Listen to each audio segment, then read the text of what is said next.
It's time to see a grown man weep, is what it is. I would say good morning to you, but it's not a good morning. So I will just wish you the best personally. This is the Anthony Gargano Show, and we're presented by TrueMark Financial Credit Union. Check out TrueMark.com/PHLY or stop into your local branch to learn more about the credit union difference at TrueMark today. Well, there are losses that stand out. Losses that make no sense. Losses that leave you speechless. Losses made of acid that melt your spirit and your insides. We've been through it, right? Kawhi Leonard, triple doink, a clear path to an NBA title, only to see it being snatched away, along with Jimmy Butler leaving. And then, of course, who could forget Father's Day? Yes, Father's Day. And Ben Simmons ruining your day by passing up a dunk, and the Sixers inexplicably losing to the Atlanta Hawks. Who could forget that? And while we're at it, let's go back to Game 6. Sixers about to close the series against Boston. Celtics infighting. Celtics about to melt under the moment. But the Sixers couldn't put them away. No, not with James Harden. No. And the Sixers watch Jason Tatum, who was 2 for 1,000, get hot and win the game. And, of course, we know what happened in Game 7.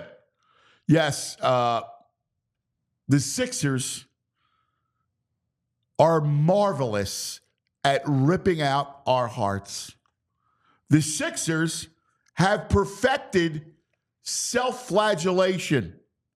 Each loss is unique in its own right.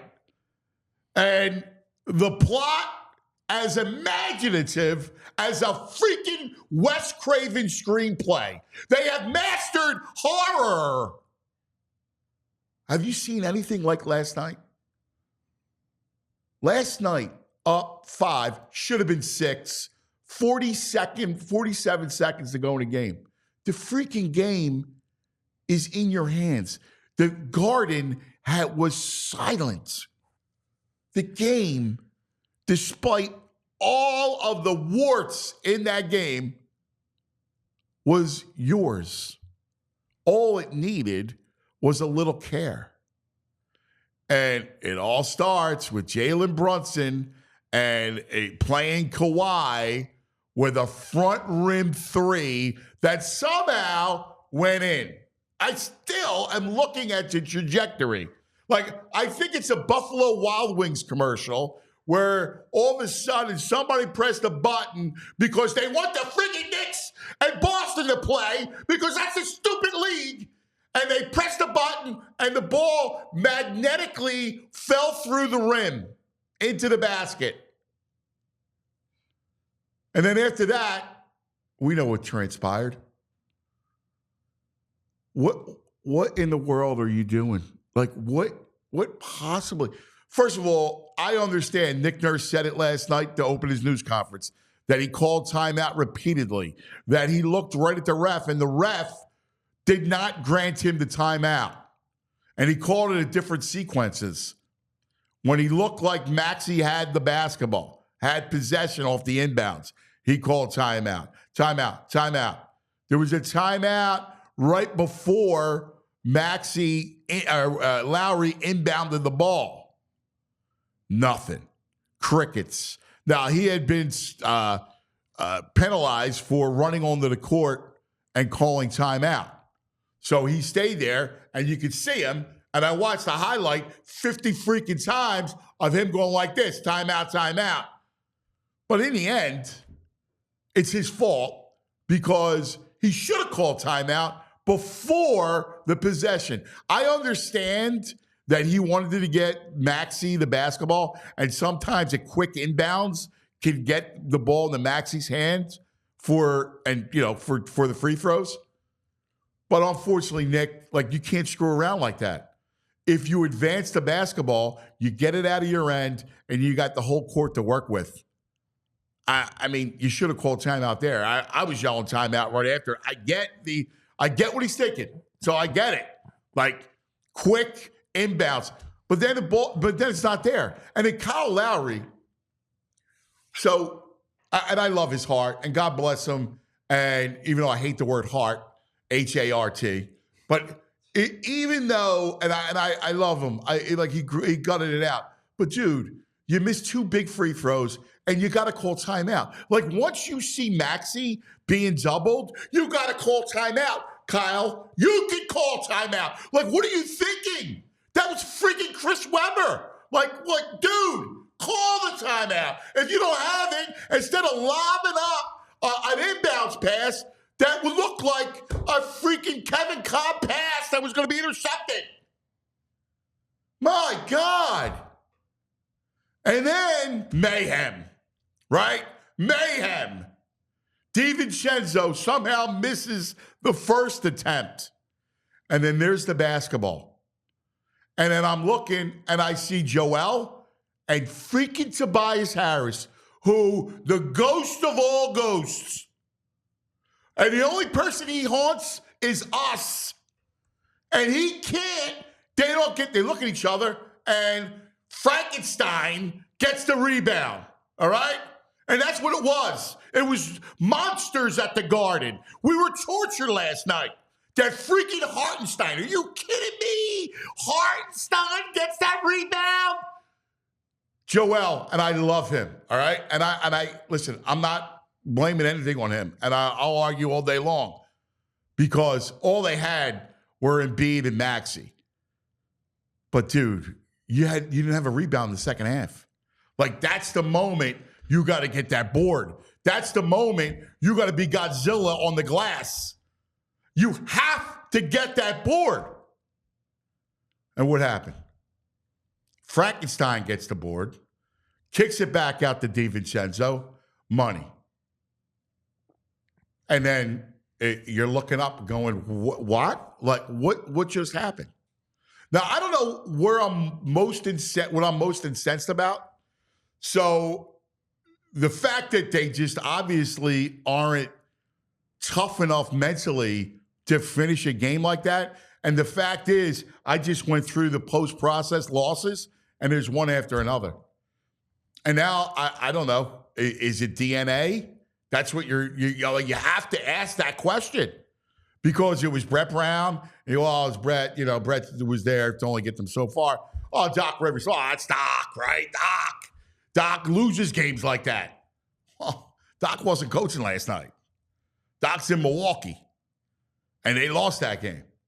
And they melted. Like, that's the thing that was so frightening, is that the crowd, the moment, the stage, all of New York, and they just wilted in a game that they had. Now, do I think the series is over? I don't. I know people go outside, they're cooked, it's over, it's done. And I'm still one of these people that, let's see, you defend the home court. But here's what's so grim. And here's where I was completely wrong and misguided. I thought that someone else would step up besides Joel and Tyrese. I thought they would get contributions from the role players. Are you kidding me? I mean, role players. Look at them. Tobias Harris, ghost. Kelly Oubre, weak. Buddy Hield, weak. I mean, you got nothing from those 3 guys. Nothing. I mean, that's inexcusable. You can't win with 2 guys. You can't win. They lucked out and had Lowry, who was in double figures. That's it. And here's the killer of all killers. All right? The killer of all killers. is that you look at this team, this Knicks team, they're not very good. But you know what they are? They're gritty and they're tough. And they're tough-minded. And that's how they won. Jalen Brunson is 8 for 500 in this series. Like, he can't do anything other than the magnetic three-point shot to get them within 2. I mean, they have shut him down. But all of a sudden, Josh Hart is Reggie Miller. And worse, Josh Hart snatching the ball, just taking it from you. And then doing this.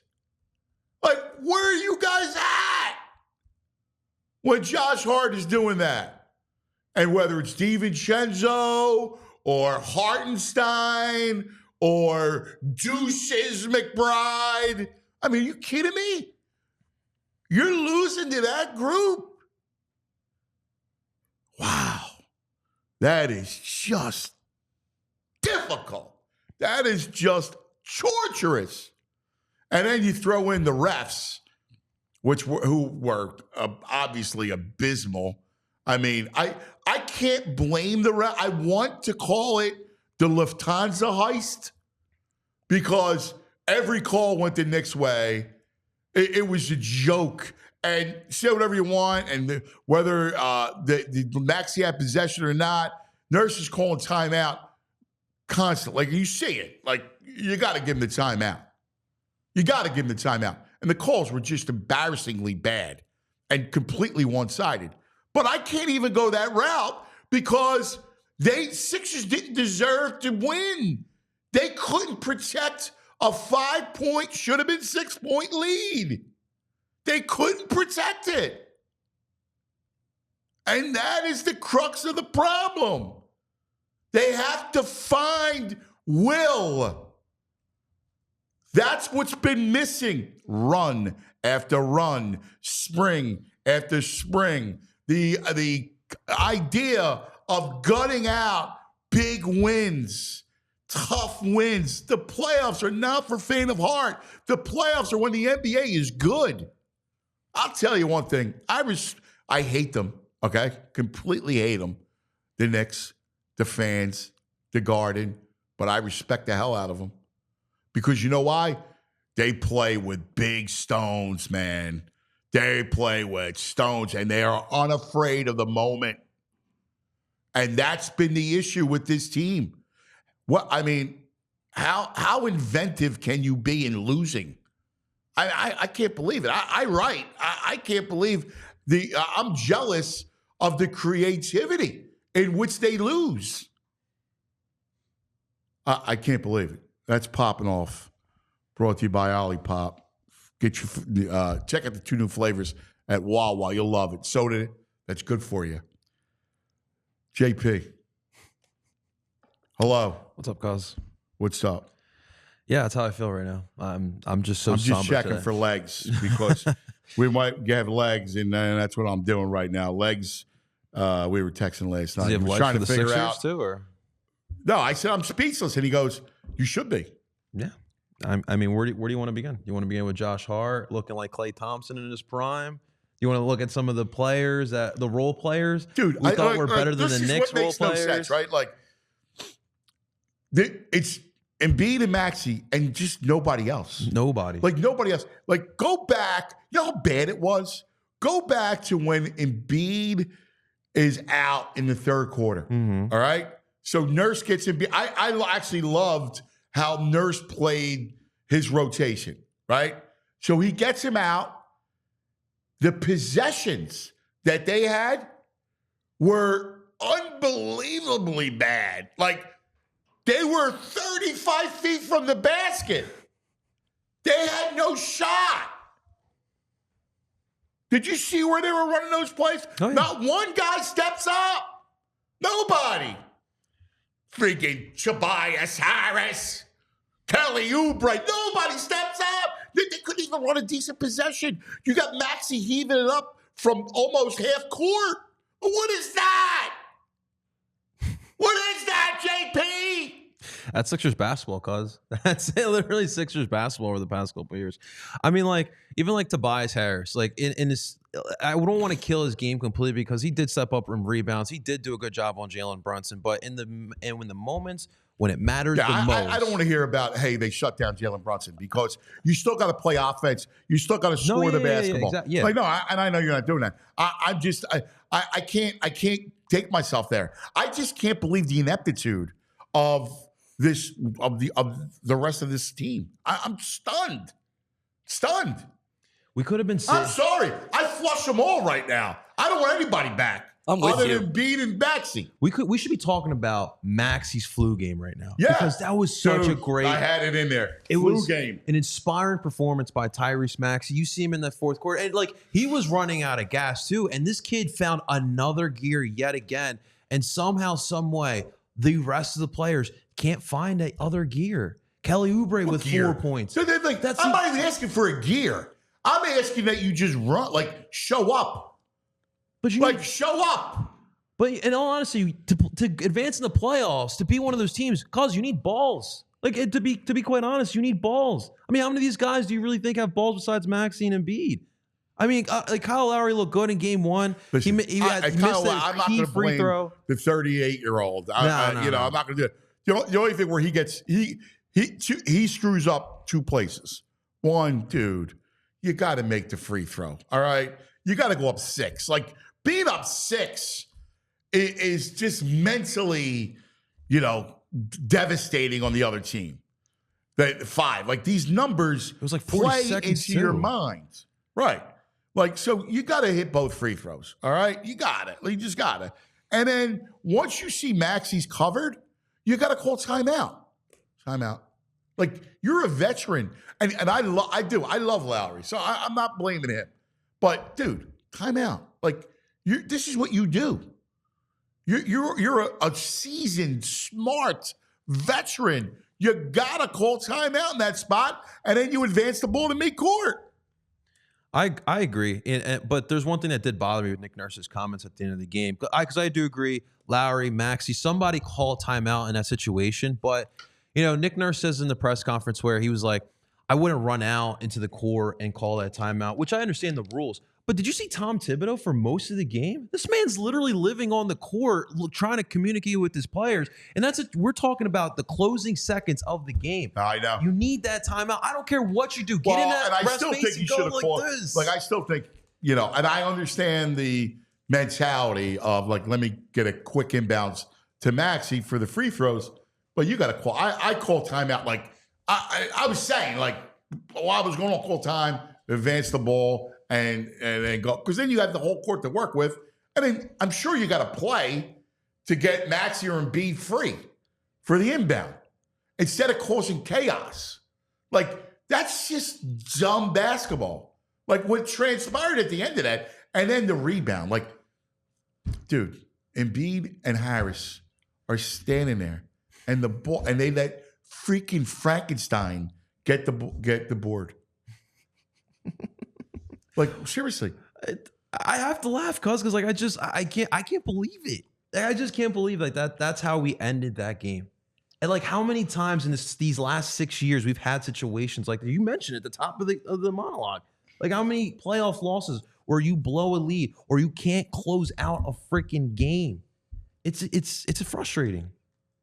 See, the thing is, JP, I can believe there's it Andrew, because it's happened every year with this team. Well, that's what we were saying. And it is just remarkable how the consistency for them losing and getting these dagger lost games. It's terrible. And I'm sorry, I'm going to be the person that's going to bring up the elephant in the room. I'm glad you are. Embiid's knee. I know he played well last night, but do you really think that there's a run that man's going to be able to put on this season? Well, forget about this that. year? Andrew, forget about that. Let's worry about the clubhouse. Well, you can come on during the clubhouse. All right? Yeah. Calm down. Sorry, I'm heated. I know you are. Listen, he's got to get a rebound in the second half. All right? Like, I get it. I completely get it. I can't find myself because I know a lot of people automatically are giving Embiid the blame, and I can't do it. Yeah. Because here's why I can't do it. One, I mean, the guy shows up, right? What do you have, 20 in the second half, 18 in the second half? Like, you know, like I'm with you on the rebound on that last play, get that board. Did you see when he's off the floor? Like they have no chance when he's off the floor. I brought up those possessions at the end of the third quarter for a reason, because their offense can't function. They get bullied, pushed out, and they're running like dribble handoffs or, 5 out. They're running their 5-out offense 35 feet from the basket. You saw how many of those threes at the end of the in the end of the third quarter with Embiid on the bench did Maxey just jack up out of desperation just to find a look to get some space? Like, that's not offense. And that's because Embiid wasn't in the game. So I can't, Andrew, blame Embiid. And, that's not the elephant in the room for me. The elephant in the room for me is this happens over and over and over and over and over again. And it's in a different fashion. It's a different script. And that's what's so disconcerting. Now, I'm not even thinking about, do they have the moxie for a run? I mean, clearly, no. I mean, judging by the first 2 games, it's hard. Now, I have to, and I'm going to say it all morning long. I'm frustrated. I'm emotional, right? I'm just like you. But I'm not going to say it's over, right? I'm not going to do it because I don't think the Knicks are very good. I really don't. Now, it's clear. You got to come home and you got to man up and defend your home court. Now, if you lose one of the games, it is what it is, right? And this is your last wake-up call. Tobias Harris, Kelly Oubre, Buddy Hield. Like, this is it. Like, you got to get some sort of contribution from somebody else. The Knicks had all five starters in double figures. And then McBride had 9. and then you're relying on Maxey and Embiid to do everything.